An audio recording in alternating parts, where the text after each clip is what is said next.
Bonjour, bienvenue à cette capsule du chapitre 5 qui concerne le pH des sels. Avant de commencer cette capsule-ci, je vous invite à bien maîtriser les concepts qui ont été vus avant, donc pH d'un acide fort, pH d'un acide faible, pH d'une base forte, pH d'une base faible. Et c'est surtout important de bien comprendre la nature du conjugué. Donc, exemple, un acide fort va générer un anion neutre. Un acide faible va générer un anion faible, basique.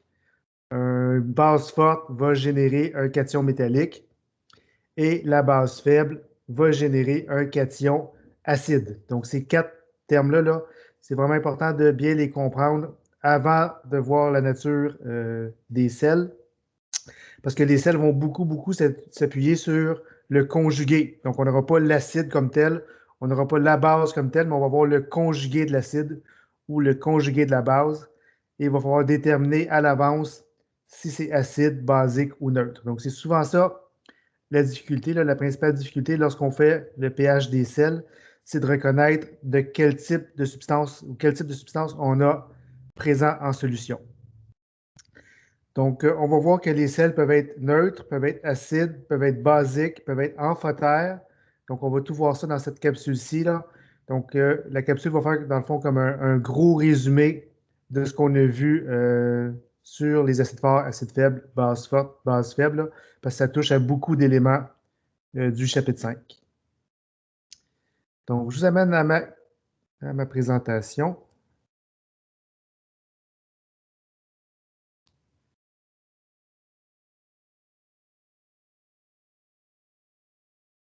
Donc, toujours dans le chapitre 5 concernant les acides et les bases. Donc, on est encore dans une situation où on n'a seulement un type de substance. Donc, on a soit juste des acides ou soit juste des bases. On ne fera pas de mélange encore dans le chapitre 5. On va se garder ça pour le chapitre 6. Donc, dans le chapitre 6, on va mélanger des acides avec des bases, des acides avec des sels, des bases avec des sels, etc. Donc, pour l'instant, on garde les acides d'un côté, les bases de l'autre, et vous avez le sel qu'on va voir aujourd'hui. Petit rappel, donc ce que je mentionnais en début de capsule, qui est essentiel de bien comprendre avant de commencer le pH des sels. Donc, les acides forts génèrent des anions neutres. On en a parlé au début du chapitre 5.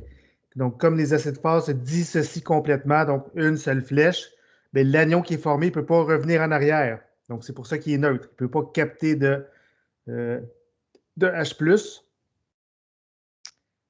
Les acides faibles, eux, au contraire, peuvent générer des anions basiques, étant donné qu'il y a deux flèches. Donc, l'anion qui est formé peut capter des H+ pour revenir en arrière. Donc, acide fort, une flèche. Acide faible, deux flèches. Donc, c'est pour ça que l'anion ici en haut est neutre. Dans le cas des acides faibles, l'anion va être basique. Les cations métalliques sont toujours neutres. Donc, parce que les cations métalliques sont souvent associées à des bases fortes. Donc, exemple, NaOH. Mais le Na+, provient dans le fond du NaOH. Donc, tout ce qui est cations métalliques là, sont considérés comme neutres, ne peuvent pas revenir en arrière. Et les bases faibles vont générer des cations qui sont acides. Donc, les bases faibles ont deux flèches.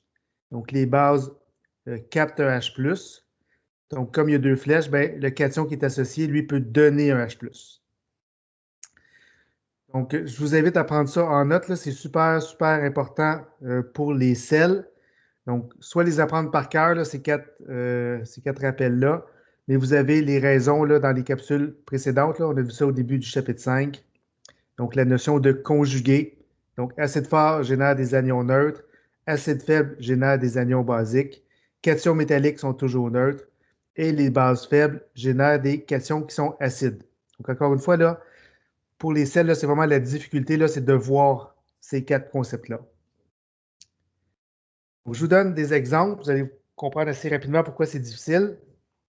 Donc, je vous demande, est-ce que c'est acide, basique ou neutre? Donc, vous avez 1, 2, 3, 4, 5. Donc, vous en avez 5 sur cette diapositive-là. Donc, Cl-, c'est un anion. Donc, la question que vous avez à vous demander, est-ce que le Cl- a le droit de capter des H+ pour devenir HCl? Donc, s'il capte un H+, il devrait normalement être basique. Mais comme ce qu'il forme, c'est un HCl, le HCl, la flèche va uniquement dans l'autre sens, de sorte que c'est un anion qui provient d'un acide fort. L'acide fort, sa flèche va vraiment de HCl vers Cl-. Donc, le contraire ne peut pas se produire, de sorte que le Cl-, c'est un anion qui est neutre. Donc, juste imaginez, là, HCl se décompose complètement en H+, plus Cl-, de sorte que H+, plus Cl- ne peut pas revenir en arrière pour former du HCl, là, étant donné qu'il y a une seule flèche. NO2-, donc comme c'est un négatif, on pourrait se dire, est-ce qu'il peut capter un H+? La réponse est oui, parce que s'il capte un H+, il devient HNO2, et HNO2, c'est un acide qui est faible. Donc, anion qui provient d'un acide faible. Donc, comme il y a deux flèches, à ce moment-là, le NO2-, c'est un anion qui est basique. Il a le droit de capter des H+. Contrairement au Cl- qui n'avait pas le droit de capter des H+, parce qu'on ne peut pas former un acide fort. NH4+, donc comme c'est un cation, donc charge positive, il pourrait perdre techniquement des H+. Est-ce qu'il a le droit? La réponse est oui, parce que s'il perd un H+, il devient une base faible, NH3. Et avec NH3, on a deux flèches, étant donné que c'est une base faible. Donc le NH4+ a le droit de perdre un H+, donc c'est un cation qui est acide. Al3+, c'est un cation métallique, c'est les plus faciles à reconnaître. Cation métallique, toujours neutre. C6H5NH3+, donc théoriquement, on pourrait perdre un H+, pour devenir du C6H5NH2. Vous allez voir dans votre tableau, le C6H5NH2, c'est une base faible. Donc, comme c'est une question qui provient d'une base faible, le C6H5NH3+, c'est un acide, donc il a le droit de perdre un H+. Donc, Cl-, pas le droit de capter de H+, parce qu'il formerait un acide fort, il n'a pas le droit. NO2- a le droit de capter un H+, parce qu'il formerait un acide faible, lui a le droit. NH4+, pourrait perdre un H+, pour former une base faible, deux flèches, a le droit. Al3+, cation métallique, c'est neutre. Et C6H5NH3+, pourrait perdre un H+, donc étant un acide, pour former une base faible. D'autres exemples, donc vous en avez 5 autres. Vous devez déterminer si c'est acide, basique ou neutre. Le premier cas facile, cation métallique. Donc lui, c'est toujours neutre. NO3-, donc en théorie, il pourrait capter un H+, pour devenir du HNO3. Mais comme le HNO3, c'est un acide fort, il n'a pas le droit. La flèche, elle va dans l'autre sens. Donc, c'est un anion qui provient d'un acide fort, donc c'est un anion qui est neutre.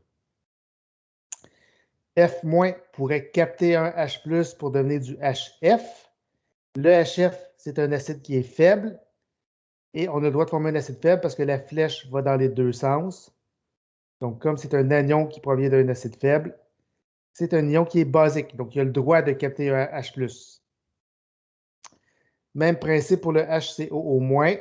Donc, s'il capte un H+, deviendrait du HCOOH. Le HCOOH est un acide faible. Donc, le HCOO- a le droit de capter un H+. Donc, c'est une base. Et dernier, ClO4- pourrait théoriquement capter un H+, pour devenir du HClO4. Le HClO4, c'est un des 7 acides forts que vous devez connaître par cœur. Donc, le ClO4 n'a pas le droit de capter un H+, pour devenir un acide fort.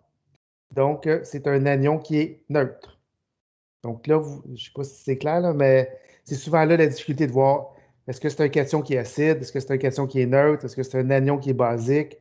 Donc, c'est vraiment là la difficulté à reconnaître. Donc, c'est important de connaître vos 7 acides forts pour reconnaître vos 7 anions neutres, entre autres.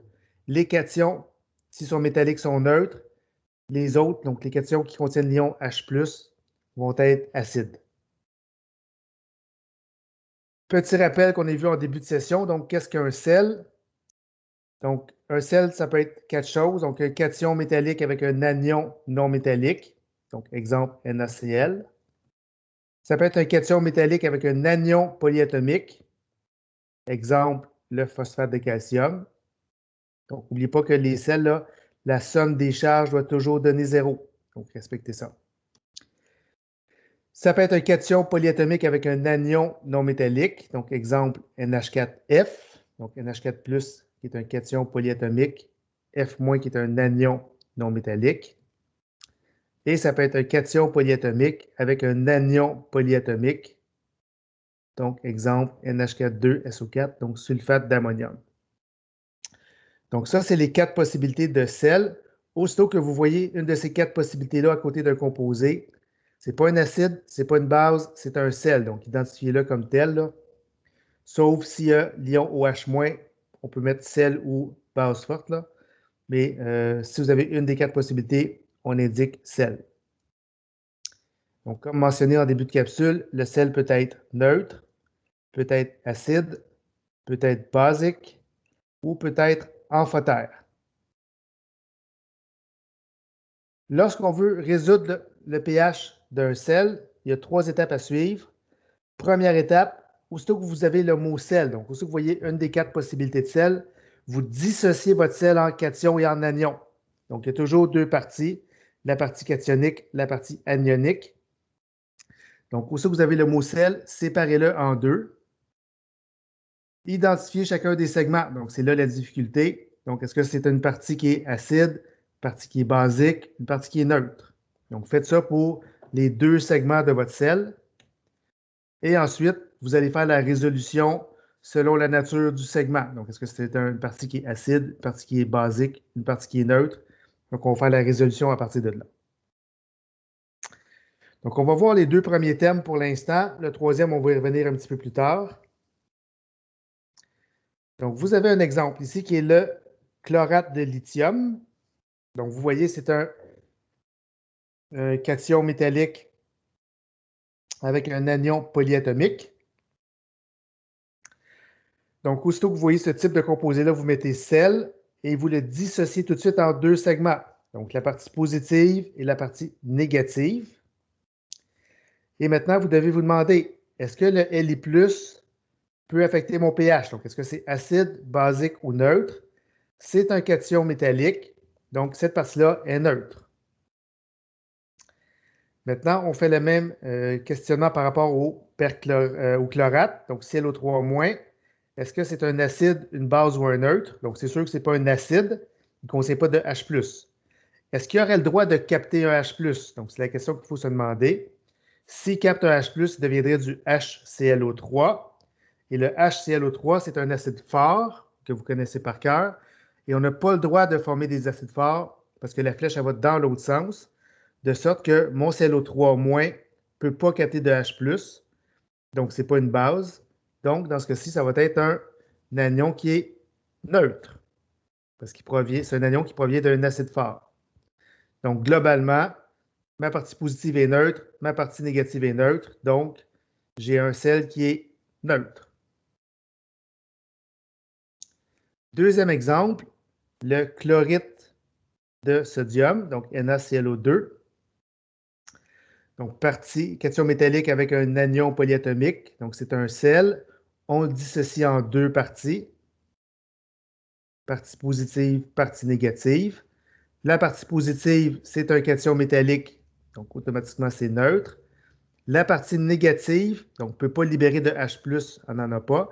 Est-ce qu'elle pourrait capter un H+? Donc, s'il capte un H+, il deviendrait du HClO2. Le HClO2, c'est un acide qui est faible, donc la flèche va dans les 2 sens. Donc, il a le droit de capter un H+. Donc, comme il capte un H+, c'est une base. Donc, on a une partie positive neutre, une partie négative basique. Donc, globalement, c'est un sel qui est basique. Donc, ça veut dire que son pH va être en haut de 7. Troisième exemple, le chlorure d'ammonium, donc NH4Cl, cation polyatomique, anion non métallique. Donc, c'est un sel. On sépare en 2 fragments, partie positive, partie négative. Qu'est-ce qu'on peut dire sur le NH4+? Donc, le NH4+, peut libérer un H+, pour devenir du NH3. Donc, s'il libère un H+, c'est un acide. Le Cl- ne peut pas libérer de H+, il n'y en a pas. Pourrait théoriquement capter un H+, pour devenir du HCl.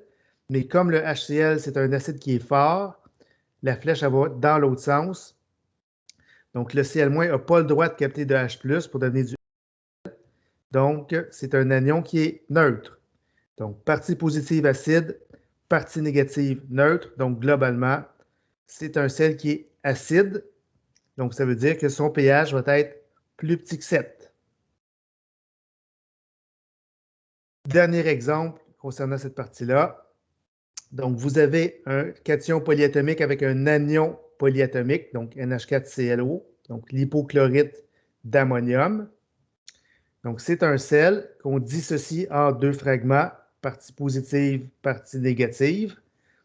La partie positive peut libérer un H+, donc c'est un acide.